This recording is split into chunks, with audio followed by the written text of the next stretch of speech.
Bonsoir à toutes et à tous et bienvenue dans cette toute nouvelle vidéo ASMR. J'espère que vous allez tous très bien. On se retrouve aujourd'hui pour une nouvelle vidéo ASMR tier list et c'est pour une vidéo qui me tenait également beaucoup à cœur car comme vous le savez, si vous avez vu la précédente vidéo, je suis fan de Marvel et du MCU.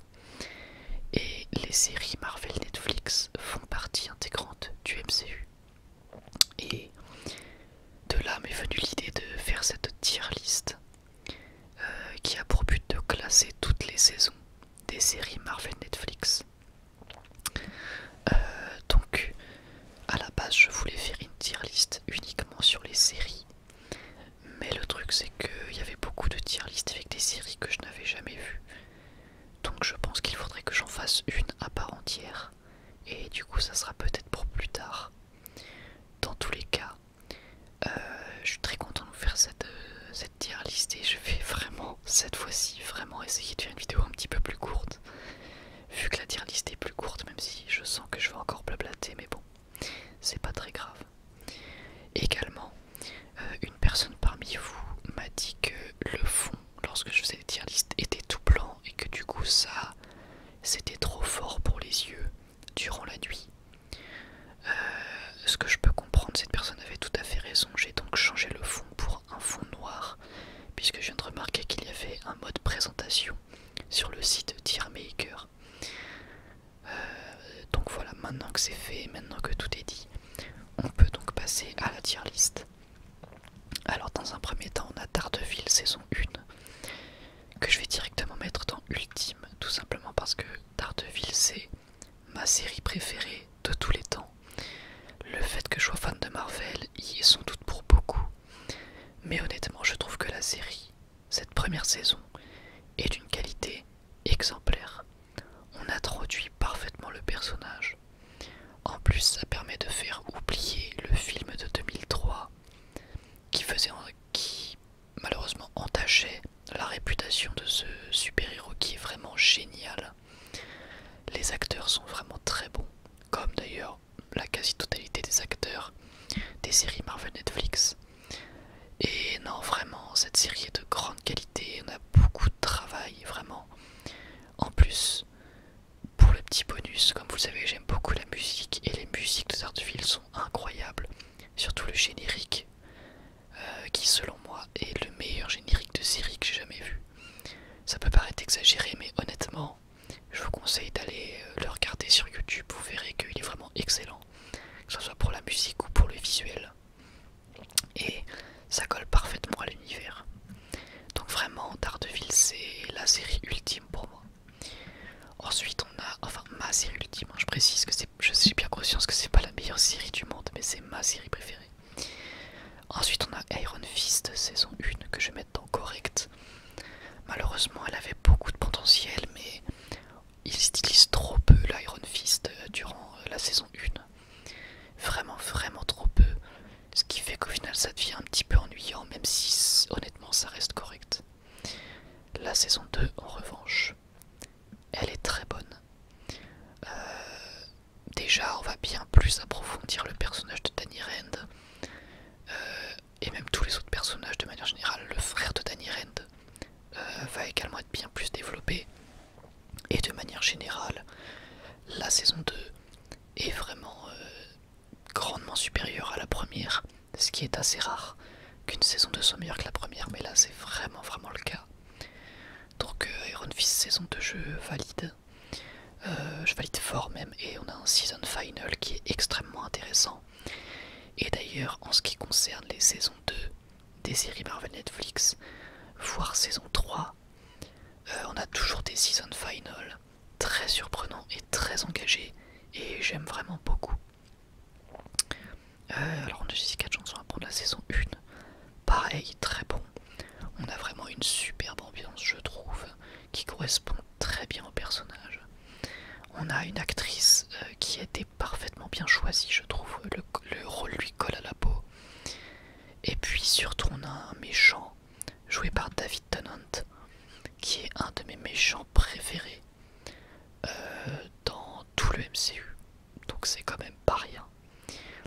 Et globalement série est pareil, exemplaire, et elle mérite d'être dans très bon. La saison 2 en revanche, je vais la mettre dans mauvais. C'est triste, j'en attendais beaucoup puisque j'avais énormément aimé la saison 1 comme j'ai pu le dire. La saison 2 je la trouve ennuyante. On va s'attarder sur des personnages qui ne sont pas intéressants, que je n'ai pas du tout aimé. On a de nouveaux personnages qui vraiment ne m'intéressent pas du tout. Je trouve que non, c'est vraiment mal écrit, je trouve, et j'ai pas du tout aimé malheureusement. Luke Cage saison 1, c'est correct, voilà, je pense que c'est très largement regardable, puisque on a évidemment, en fait dans les séries Marvel Netflix, on a la chance d'avoir des personnages qui sont tous très attachants et auxquels on a envie de suivre quasiment auxquels on a envie de suivre toutes les aventures. Et au final, c'est ce qui fait qu'on peut rester accroché à une série très longtemps grâce à ces personnages. C'est ce qui m'a donné la force d'ailleurs de continuer Jessica Jones saison 2. C'était clairement son personnage principal parce que tout le reste je m'en foutais quoi. Et là pareil pour Luke Cage, on a un personnage très attachant et globalement la saison 1 est réussie. Mais la saison 2 est meilleure selon moi. Saison 2 de Luke Cage qui va prendre plus de risques, on va dire, qui va raconter plus de choses, beaucoup plus de choses même que la saison 1. Et globalement on a plus d'enjeux. Alors évidemment on a toujours ce côté street dans Harlem, ce côté très... oui bah voilà, très street, hein, très... Oula, excusez-moi. Très... très rue d'ailleurs. Toutes les séries Marvel Netflix se déroulent donc dans New York. Et globalement, ça se passe très souvent de nuit, surtout pour Daredevil. Et Luke Cage saison 2, c'est typiquement le genre de série qui... Enfin plutôt cette saison 2, c'est typiquement le genre de série où tu es bien, je trouve, implanté, ou plutôt intégré dans l'univers street justement. C'était déjà le cas dans la saison 1. Et honnêtement j'ai vraiment adoré. On creuse bien plus le personnage en profondeur et le season final, comme j'ai pu le dire tout à l'heure. Souvent les saisons 2 font des season final qui sont très osées. Bah là c'est vraiment le cas. Et c'est très appréciable. Donc ensuite on va passer à la deuxième saison de Daredevil. Bah ultime également. Parce que pour moi encore une fois c'est très réussi. On est dans le même niveau de qualité que la première saison. On a toujours des personnages très attachants. On a même l'arrivée du Punisher dans cette saison 2 de Daredevil. Et tout est brillant je trouve. La mise en scène, enfin les mises en scène sont vraiment géniales. La musique est toujours géniale. Les méchants sont super bien faits. Gros niveau pour cette deuxième saison de Daredevil. Et c'est pas pour rien que c'est ma série préférée. Jessica Jones saison 3. Voilà, mauvais. J'ai même pas pu tout finir, donc en soi c'est peut-être un petit peu hypocrite de ma part. On va plus le valider, on va plus mettre Jessica Jones saison 3 dans à part, voilà, on le classe pas, vous savez quoi, on va me l'enlever. On ne va pas la classer parce que je l'ai pas terminé, mais globalement ça me saoulait déjà pas mal. Je vais pas la classer, mais voilà, globalement je suis pas du tout convaincu que la fin aurait changé quoi que ce soit. Les Defenders c'est bon. Ça mérite pas d'aller dans très bon, mais en même temps c'est qualitatif. Pour tout fan du MCU c'est assez jouissif de voir tous ces personnages réunis dans une seule série. Ça dure pas très longtemps, c'est réussi, ça va pas vous... comment dire, ça va pas vous... voilà... ça va pas... comment dire, je cherche mes mots. Ça va pas autant m'impressionner que les autres saisons que j'ai pu mettre plus haut. Ça m'a pas autant subjugué, mais globalement, c'est très réussi. Et j'ai beaucoup aimé voir cette réunion de personnages. Donc ça mérite largement sa place dans une bonne saison. Vraiment, c'est très cool. Ensuite on a Punisher saison 1. Voilà, c'est très bon. Hein. D'ailleurs je vais regrouper saison 1 et saison 2. Parce que pour moi les deux ont vraiment un très gros niveau. Et puis je trouve qu'elles vont bien l'une avec l'autre. Enfin c'est logique ce que je viens de dire, mais ce que je veux dire c'est que ça serait dommage en fait de regarder les saisons 1 sans regarder la 2. C'est plutôt ça que je veux dire. Puisque elles se suivent pas mal et honnêtement, c'est une série qui est littéralement portée par son acteur principal, John Bernthal, qui est un acteur que j'adore, que vous avez sans doute déjà vu dans The Walking Dead. Et c'est quelque chose qu'il a... Alors toutes les séries Marvel Netflix sont très matures, on va dire, et assez sanglantes. Et comme j'ai déjà pu le dire, ça se passe souvent la nuit dans la rue. Donc au final c'est bien plus cru que le reste du MCU. Puisqu'on a plutôt l'habitude d'un MCU grand public avec les films. Et donc la Punisher c'est la version la plus mature du MCU on va dire. Avec voilà vraiment un personnage violent qui cède à ses pulsions, etc. Ses pulsions de violence. Mais qui en même temps a un grand cœur parce que voilà ça reste John Bernthal, ça reste Frank Castle. Et c'est évidemment bah voilà un personnage auquel on va énormément s'attacher. Il a une histoire littéralement tragique. Et j'ai vraiment pas envie de spoil, mais en tout cas, ça vaut clairement le détour. Et enfin, pour terminer, du coup, Daredevil saison 3, qui selon moi est la meilleure saison de Daredevil. Là, c'est la saison qui va aller encore plus, et oui, encore plus, en profondeur dans le personnage de Matt Murdock. C'est l'apogée de la série, c'est l'apogée du personnage. Et ça prend complètement à contre-pied le spectateur tout au long de la série. Surtout à la fin, évidemment je ne spoil pas, mais le season final va vraiment prendre à contre-pied le spectateur. Et honnêtement voilà, c'est pour moi du très grand niveau.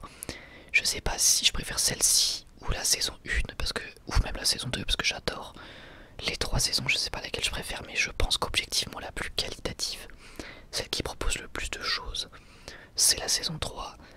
Et vraiment Daredevil je recommande 100 fois si vous ne l'avez pas vu, c'est vraiment une série géniale. Et vraiment saison 3 au top niveau.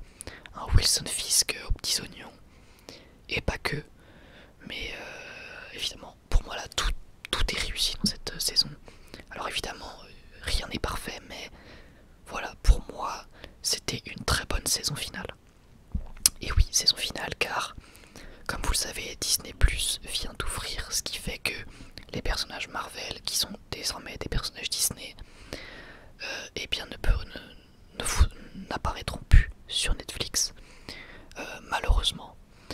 Donc voilà, c'est un petit peu triste de se dire qu'on n'aura jamais de suite à ces histoires, mais en même temps, je me dis que la saison 3 de Daredevil, elle termine tellement bien la série, ça se conclut parfaitement, que du coup je me dis, je retiendrai toujours de Daredevil que c'est une série carrée, droit dans ses bottes, qui n'a quasiment jamais fait de vrais faux pas, et que du coup bah voilà va vraiment rester au top niveau. Et le souvenir que je garderai de cette série, ce sera toujours le top niveau. Il n'y aura pas de saison 4 ou de saison 5 ou de saison 6 qui me feront me dire ah cette saison était moins bien, etc. Donc voilà, c'est dommage qu'il n'y aura jamais de suite, mais au moins ça se termine bien. Enfin ça se termine plutôt sur une note de grande qualité, donc c'est plutôt cool. Là où par contre je suis déçu, c'est vraiment pour Iron Fist et Luke Cage d'ailleurs. Parce que Iron Fist et Luke Cage ont des season final, surtout Iron Fist à vrai dire, où tu te dis, là la saison 3, ça va tout tuer, ça va être trop bien.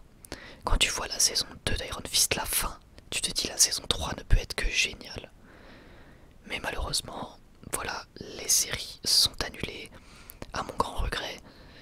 Et du coup on n'aura jamais de suite et c'est comme ça, c'est tant pis. Parce que la saison 3 d'Iron Fist, là je donnerais beaucoup pour la voir. Mais bon, tant pis. Je suis quand même satisfait de ces séries qu'on aura eues dans l'univers Marvel du côté de Netflix. Et maintenant tout ce que j'espère avec très peu d'espoir finalement, ça serait de voir Daredevil dans un film du MCU, même si je sais que ça n'arrivera jamais. Moi j'adorerais que l'avocat de Spider-Man dans Spider-Man 3, ça soit Matt Murdock, mais encore une fois, je sais que ça arrivera jamais, mais bon, tant pis. C'est l'espoir fait vivre, comme on dit. Et puis, bah écoutez, voilà, on en a terminé. Alors j'espère que j'ai fait plus court que la dernière fois, mais normalement oui.